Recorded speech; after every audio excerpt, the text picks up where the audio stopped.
वाढदिवसाला संकल्प हा राजकारणापेक्षा आमचा पहिल्यापासून राजकारण विरहित संकल्प माझे सगळे आहेत तसं म्हटलं तर कारण जी सेवा करण्याचा परमेश्वराने आम्हाला चांगली ताकद देव, जो सेवेचं व्रत घेतलेलं आहे हे अखंडपणे आमच्या हातून चालू राहावं अशा मी पहिल्यांदा परमेश्वराजवळ प्रार्थना करतो.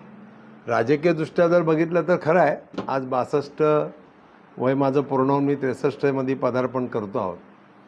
राजकीयदृष्ट्या म्हटलं तर आजही आम्ही एकाच पायावरती उभे आहोत.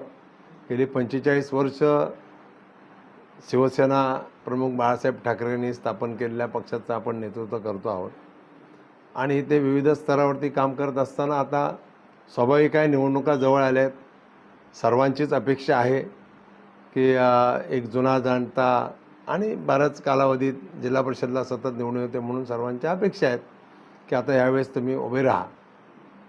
तर मी माझ्या तसं पक्ष नेतृत्वाकडे देखील आमचं म्हणणं मांडलेलं आहे, आमच्या पदाधिकाऱ्यांकडे देखील आपलं म्हणणं मांडलेलं आहे की शेवटी पब्लिक क्राय काय आहे, सगळ्यांचा एकंदरीत म्हणणं काय आहे याचा जर विचार केला तर 100% आपण नक्की विचार करू.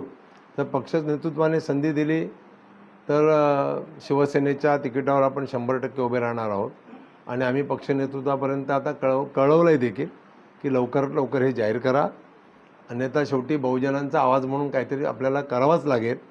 कारण शेवटी आम्ही कोणाच्या विरोधात लढणारच नाही आहे. आम्ही लढणार आहोत कोणाच्या विरोधात?